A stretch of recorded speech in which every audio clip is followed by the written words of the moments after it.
And now on the line is Jane Cregan. Jane is a Director of Communications with Irish Rail or Iarnród Éireann. Welcome to Near FM, Jane. Thanks, Darren. Thanks for having me on. Okay, Jane, I got in touch with you today to talk about this year being the 40th anniversary of the DART in the Greater Dublin Area.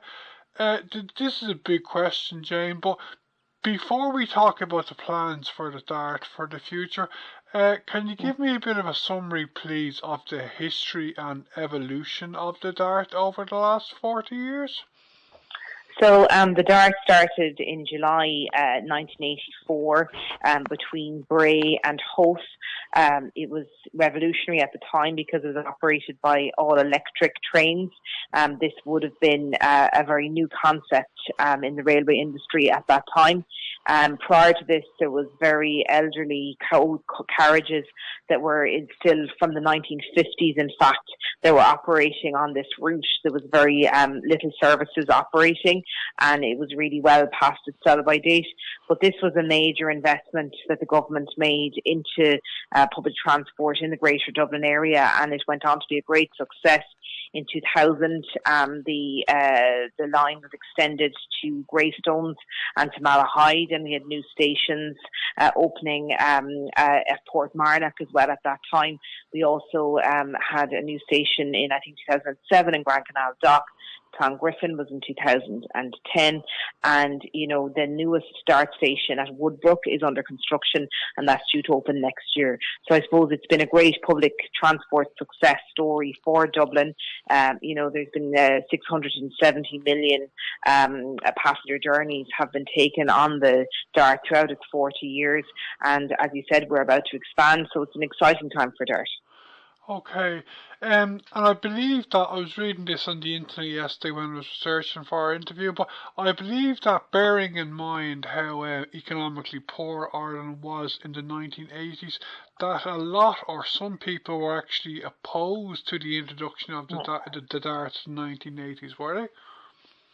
Yeah, there was a lot of opposition from my research for this event. That there was a lot of opposition, particularly from from opposition parties who felt that Ireland was extremely cash strapped in the 80s, and that it was a $500 million investment to get the DART up and running, and they felt that it was a waste of money and it was a bad use of public funding. But I think they've been proved wrong in that it has been a great success story, and it has enriched the lives of so many by making commuting to and from the city centre easier. That's if it's for work or for school or medical appointments. And similarly, the beautiful coastal communities that it serves have benefited from great tourism traffic coming out to the likes of Howth, to the likes of Malahide, to Greystones, to Bray, to enjoy all these beautiful coastal towns have to offer. Would it be accurate to say, Jane, that the DART had the backing of the two Taoiseach in the early 1980s, that is Charlie Haughey and Garth Fitzgerald? My understanding, Garth Fitzgerald was a huge ambassador and a huge fan of the DART.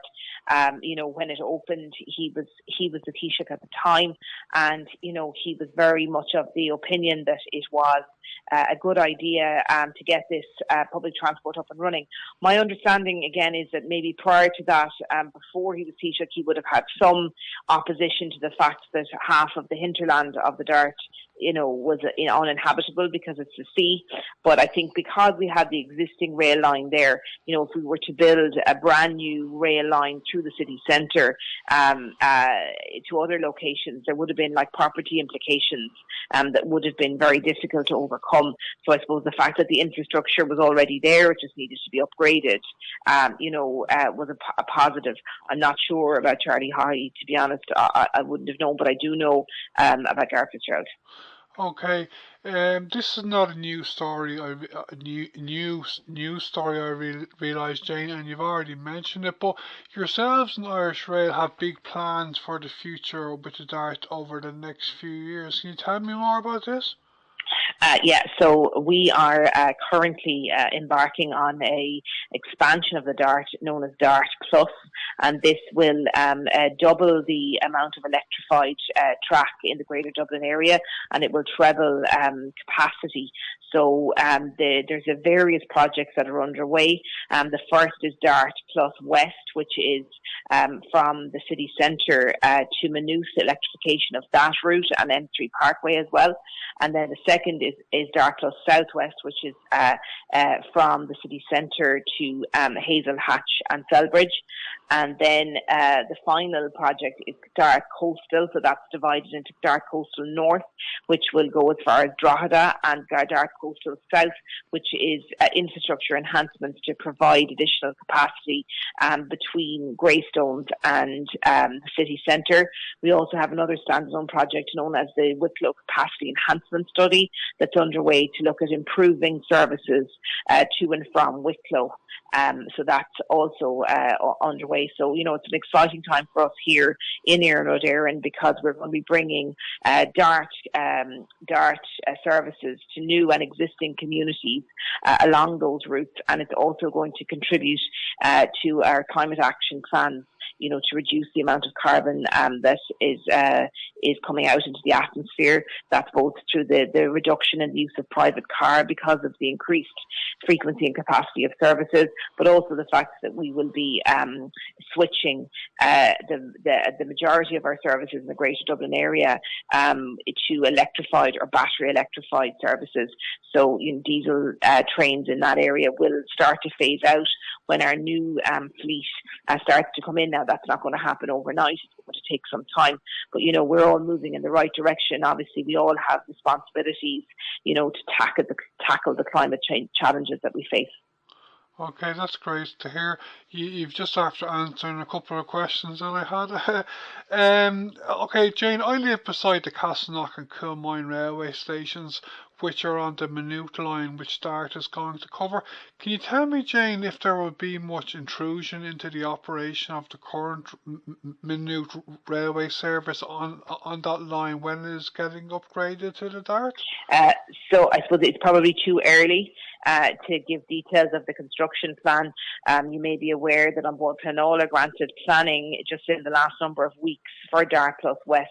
So we're now currently moving to the construction phase, but we don't have a contractor appointed or anything like that at this point. So we don't know what the construction schedule will be at this time. But I suppose I can say that there will be some disruption to services. It's inevitable during the construction phase, but we will try and keep that to a minimum, and maybe look at working over weekends and things like that, and having closures at weekends so that the vast majority of people who travel with us will not be disrupted. But I suppose with all of these, big infrastructure projects, there has to be a bit of pain before there's the gain.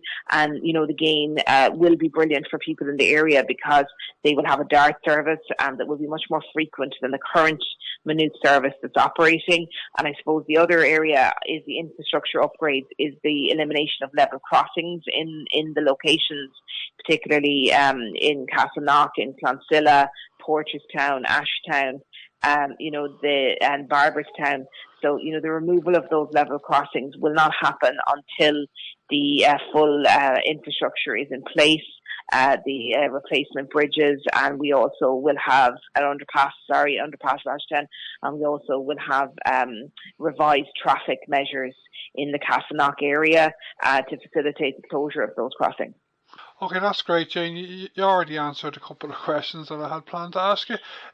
Just before I go, I read on LinkedIn a week or two ago a columnist with the Irish Independent, Sarah Carey, I don't know if you know her.